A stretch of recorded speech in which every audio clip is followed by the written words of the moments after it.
Hey guys, just real quick before we get started, our little raid community over in channel 420 really stepped up their game and started challenging each other to donate some money in light of the recent explosion in Lebanon and try to help the people there out. And I thought it was really cool, and I wanted to step up and let you guys know about it. So I'm going to put information about that in the description down below. So make sure to go ahead and check that out. I think it's a really worthy cause. I myself have donated some money towards it. And if any of you feel like it's something you can do, I really encourage you to do the same. That said, let's go ahead and we'll jump right into the video here.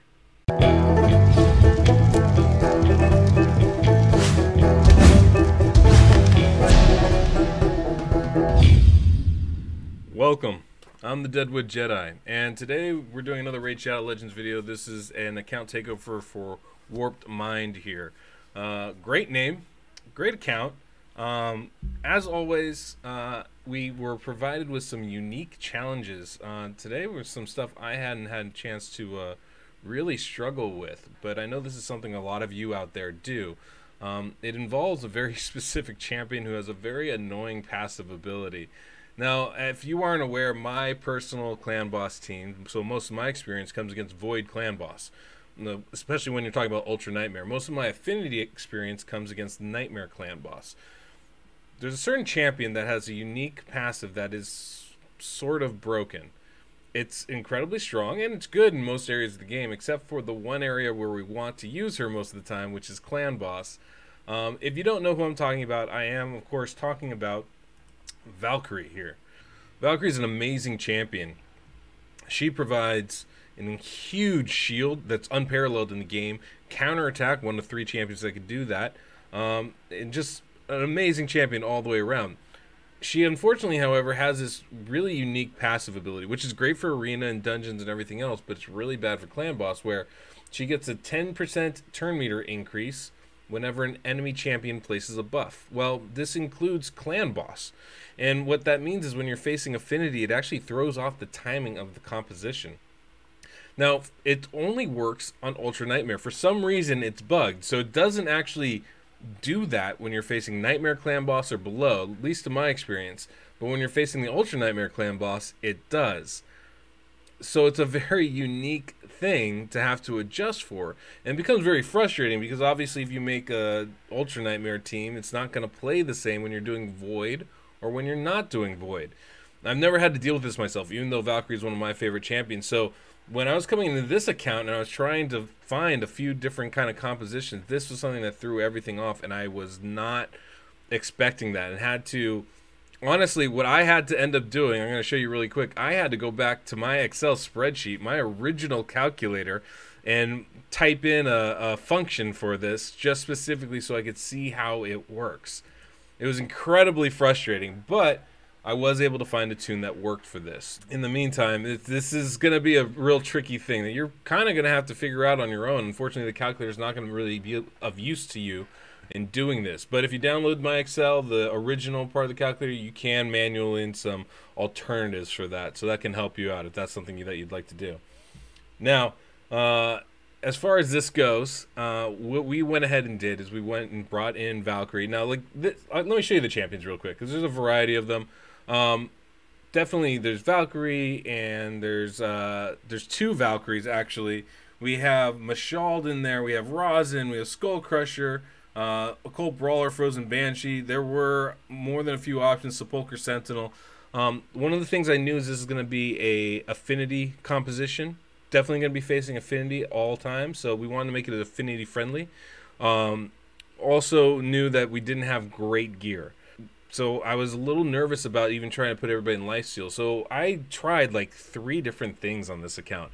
We tried bringing in Apothecary to do a slow tune. I brought in Mashalt as a damage, as like a both for the leech and for a speed buff, and tried to put Mashalt on a 4-3 ratio and tune the Sepulchre Sentinel to a 4-3 ratio. And then I looked at what we had in the gear, and I felt like we had just enough lifesteal to make this work, and I was right. It is close. The speeds are difficult to get to, and we're definitely rolling on the lighter side of tanky that I'd like, but so there's lots of room to improve, which is great. Now, this account originally was doing like 20 million on Nightmare. It's basically a 2-key Nightmare team. Was running like a double Valkyrie combination. It was kind of a little bit strange, but, you know, effective. It worked well enough. But we're trying to make that move to Ultra Nightmare, and so we did a lot of speed tuning. Now, one of the things we did was we really upped Valkyrie's defense. 6,500, it was like 5,000, 5,500 maybe. We really wanted to bump that up. Got that speed to 171. Now, as I said, that 10% turn meter increase is really going to mess with stuff. So even though on a typical team, Valkyrie would go last, pretty much this whole fight, she's going to be one of the first people to go in the turn order. So, you know, something to keep in mind on however you're trying to arrange these things. But we took one Valk, did that. We got Rosin in there, obviously, decreased defense and weaken. Going at 185 speed, got 3,500 defense. This is actually a pretty solid build. We can lower the crit rate, we can up the crit damage, and we can take down the accuracy just slightly. But with the gear we have, this is a great build for us. And you'll see what I mean by with the gear we have. When we come to Sepulchre Sentinel, we're even lower on the defense, lower on the HP. It's still okay, but definitely would like to have that higher. We did get the crit rate and damage. The accuracy is a little bit on the low side. We'd definitely like to have that around 250 to make sure that decreased attack lands. And 241 speed. That's going to be really important because we're going to put Sepulchre Sentinel on a 2-1 ratio. Not just any 2-1 ratio, but between the AoEs. What we're doing is we're actually bringing in a double counterattack. We're going to bring in Skull Crusher here. And between Skull Crusher and Valkyrie, we're going to be exceedingly tanky, which is really good for survival. But with that, we also want to block those debuffs. So we bring in Sepulchre Sentinel between the AoEs to block both the affinity debuff as well as the stun. It's a very effective build, especially with the double counter team. Got 4,200 defense, 40,000 HP, good speed at 191. This is a good build for Skull Crusher. Obviously, the crit rate can go up a lot, and that would be helpful, and we can always improve the defense and the HP. But you can see we have lots of room to improve. This is between the helmet and this, we're talking pretty close to, I don't know, at least 400 or 500 more defense, I think, to be added to this composition. That would be really huge as far as staying alive even longer. Obviously, getting Sepulchre Sentinel's defense up would be really big, and we do have some room to roll that up as well. We honestly just ran out of silver trying to make this all work. Now, Colt Brawler here, still lots of room to improve on this, and this is just with the current gear. Obviously, as we get better gear, we can always improve things even further, but the current gear, there's lots of room to improve on that. 179 speed, 3,000 defense is like the bare minimum. 240 accuracy is good. So he's going to be doing our poisons for us. Now, I could have brought in Frozen Banshee, and there are people out there that like Frozen Banshee over Colt Brawler. No knock on it. I think the difference between them is very minimal. Like I said, I tried a whole bunch of different comps. I must have done 15 recordings of this trying to find the right thing to work for it. But I'm feeling very confident about this composition right here. So let's go ahead. We're going to do a run. I've done one run previously we were fairly successful on. This is obviously the best affinity for us. Nobody's weak affinity against this. So the score we put up here will probably be the high score that we have. But, you know, we'll see how this works long term. And you can always bring in a Frozen Banshee instead of Colt Brawler if the affinity matchup's really bad too. And one thing I really wanted to make sure was that the speeds work regardless of if it's an affinity or void boss. And these speeds do. The difference is where in the turn order Valkyrie goes as opposed to... and that's really the only difference. Now against Void, this works even better where Valkyrie goes close to the last position. That'll help keep the shield up longer on everybody and keep us all a little bit tankier, but this is still exceedingly effective as it is, as you're going to see. And obviously we get the crit rate up, crit damage up, we're only going to be doing more damage over time. Valkyrie and Skull Crusher make it very, very tough and strong, but we are a little bit light on accuracy. We're a little bit light on defense, which means that if one of those, if that decreased attack falls off or we get a crit at the wrong point, it's very easy that this run could end short. So I've had 2 runs, both have been a bit very swingy as far as the difference in damage, but that's pretty much the reasoning behind it. If decreased attack falls off, your run comes up short. In any case, this is still a huge improvement over what we were doing before. So let me go ahead and show you the setup really quickly. We got a 1 turn delay on Sepulchre's A2. So first thing we're going to do is just an A1 attack, nice and simple. We got that landed. That's excellent. Now, Skull Crusher is going to take 2 stuns right off the bat. In order to sync that up, we need Skull Crusher to go ahead and use the counterattack ability right before the stun. I know it's a weird time. It's a little odd, but that's the best option as far as like making it auto as soon as possible. Now, if you want to just do as much damage as possible, I'm sure there's other ways to do it. You could probably put it up right away and have counterattack for this whole cycle, and then come back around and like not use it for the second cycle. But that's just a little bit much for my taste right now. So I try to do it the easiest way possible for people is really how I like to go through it. Now, Rosin, I could put up that decreased defense and weaken, but I really like to put that up right before the counterattacks so that you get the most benefit out of it. So we're going to go ahead and wait on that. Now we're going to go ahead and use the increased defense and block debuff ability from Sepulchre Sentinel. And that's going to keep us affinity friendly. And for most of the fight, going to keep us stun friendly, except for the first 2 stuns, which are going to hit Skull Crusher. Now you'll also notice I didn't use a counterattack for Valkyrie. Valkyrie needs to use their counterattack right before the AoEs, right after the stun. Part of the reason why is that increased defense buff. That makes a huge difference to the shield of Valkyrie puts on. So we want that to stay on her. If we wait till after the stun, it will still be on her, and it's going to give her a much larger shield, and that's going to keep our team alive a lot longer. So it is important. With a lot of double counter teams, it doesn't really matter which order you place the champions. In this one, it's crucial. And there we go. Put that up there from Skull Crusher. Perfect. And now we are in full auto, so I'm going to go ahead and click auto, and everything should work here. There goes the shield. There goes the decreased defense and weaken. And everybody's going to kind of use their abilities right now. And should be pretty good. The counterattack really helps as far as getting the poisons on from Occult Brawler. Just in general, getting our damage start to move up. And the way Skull Crusher works is we're going to want him to use his counterattack ability right before the second AoE, right between the AoEs. And I think starting this next cycle, that's exactly what's going to happen. Right now, we're still a little bit out of tune because he's still going to take 1 more stun, so we need to adjust for that. And you can see Sepulchre Sentinel there. We are blocking all the affinity debuffs. It does fall off of Skull Crusher right there, and that's the last stun that he's going to take. From now on, Sepulchre Sentinel is going to take her double turn between the AoEs, which is going to allow her to block not just the affinity debuffs, but the stun as well for everybody. It's a really nice ability that she has. The speeds on this are real specific. I was looking at the calculator and like the Excel version of it, and trying to figure out exactly where the speeds lie in case you guys want to replicate this. 171 for Valkyrie is what you want. You can go, I think, to 170, but like really just 171's better.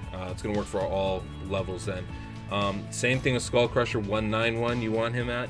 He has a little leeway as well. I think you can go up to 192 and down to 190. But obviously, obviously specific speed things are going to alter that some. So 190 will work, and 192 will work as well for him. The key ones are going to be Occult Brawler and Rosin. They actually have a huge impact on this, and they can go anywhere between 179 and 185. Those are true speeds. I don't know if like you start getting fractions off that with speed sets, how that's going to affect it, but 179 to 185 for both of them, and the double turn will happen between the AoEs. If you go below that, go like 177 and under, that double turn changes to the stun, till after the stun, I should say. So those are like, you know, some ranges for you guys if you're looking to try something a little bit different. You can bring Occult Brawler, or you can bring Sepulchre Sentinel down to 177. You can bring them both down, and or even lower than that, 174, 173, and they'll move the double turn to the stun, to the turn after the stun, right before the AoEs. So that's always an alternative some people like to do as well. So I want to give that option to you guys. Regardless, this is the run. I'll get myself off the screen, and then you guys can enjoy it, and we'll come back right at the end.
Not too shabby.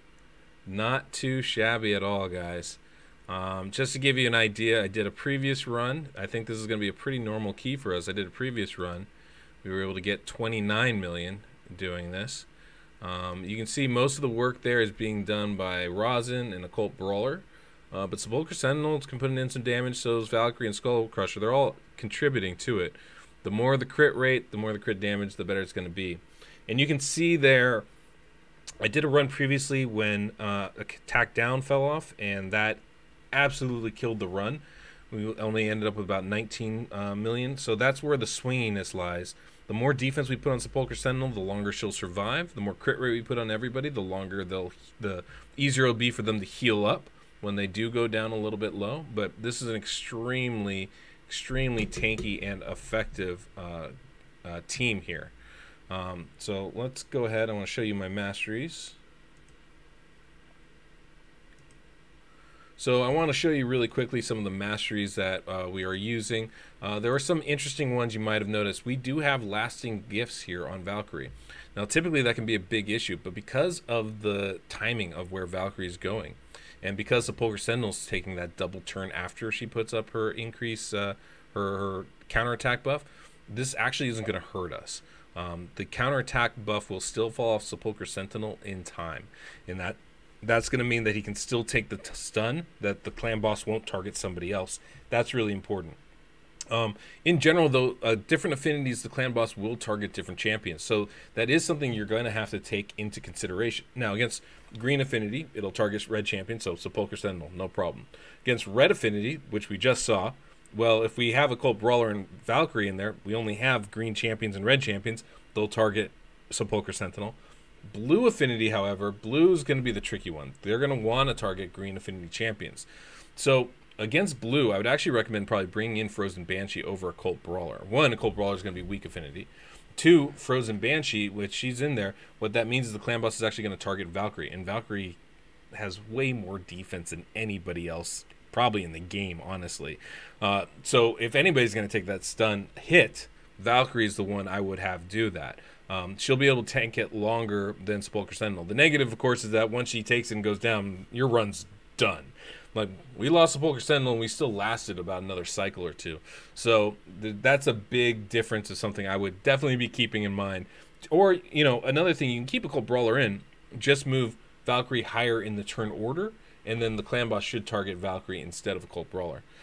It will also make a difference for those first early turns when you're setting it up with Skull Crusher in the mix, because Skull Crusher, while they're not going to have the increased defense from Sepulchre Sentinel, nobody's going to have the counterattack from Valkyrie, which means that the timing might just be a little bit off. So you're definitely going to want to pay attention to that and watch that, because that might alter the initial setup of Skull Crusher to make sure they're using their ability at the right time. You were able to see there that Skull Crusher was able to use his ability of counterattack, ally protection, and unkillable to keep us alive a long time on that second AoE. And you were able to see Valkyrie, even without increased defense, keeping us alive for a really long time on that first AoE. Now, against Void Affinity, the second AoE is actually the big one. So that's going to be really nice, having the ally protection for that, in addition to whatever excess shield is still left, in addition to the unkillable from Skull Crusher. Against the Affinity boss, actually the first hit is the one that tends to do more damage. So having Valkyrie's shield for that was really effective, but I wonder which one actually does better job protecting. So that'll be an interesting thing as this account goes forward, testing that and seeing which one is better suited to those types of things. That's pretty much the lowdown on this particular team and run. I thought it was really interesting. It was a real challenge trying to use Valkyrie. This took me way too long to get this account tuned up, but you know, once I started on something, I really want to get it done right. But yeah, you know, I thought it was very, very fascinating. It was a real big challenge. I know a lot of people have been struggling with this on their own. So this at least provides you with one template for two different 4-3 tunes. You can, depending on where you put the speeds for the Occult Brawler and Rosin champions, you can tune it for the double turn to happen on after the stun or between the AoEs. And I think that's going to be really helpful for a lot of people. I know you can tune this to work a variety of different ways, but it's very difficult to find those. So this at least is one tune for you guys to be able to use with Valkyrie that's going to work on Ultra Nightmare regardless of whether it's a Void clan boss or an Affinity clan boss. So hopefully this was helpful for you guys. If you like this, if you find this helpful, go ahead and leave a comment below. I'd love to read them. I try to check them as much as I can.